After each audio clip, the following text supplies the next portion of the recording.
سورہ عنکبوت میں اللہ تعالیٰ نے فرمایا، اور کتنے ہی چلنے والے جاندار ہیں جو اپنا رزق نہیں اٹھاتے، اللہ انہیں رزق دیتا ہے اور تمہیں بھی، اور وہی سب کچھ سننے والا، سب کچھ جاننے والا ہے۔ اس آیت کی تفسیر یہ ہے، اس آیت کریمہ میں اللہ تعالیٰ نے روزی کی تسلی دی ہے کہ رزق کسی جگہ یا وقت کے ساتھ خاص نہیں۔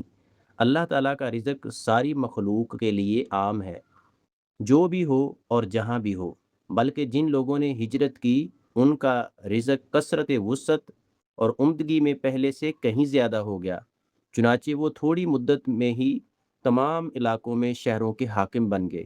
اس لیے فرمایا، کتنے ہی جانور ہیں جو اپنی روزی ساتھ لیے نہیں پھرتے، ان کے گھروں میں کل کی خوراک نہیں ہوتی، اللہ ان کے لیے ہر نئے دن کے لیے نئی روزی کا بندوبست کرتا ہے۔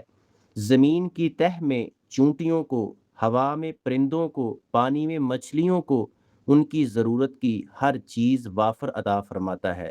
وہ اپنی مخلوق کی ہر بات سنتا بھی ہے اور جانتا بھی ہے۔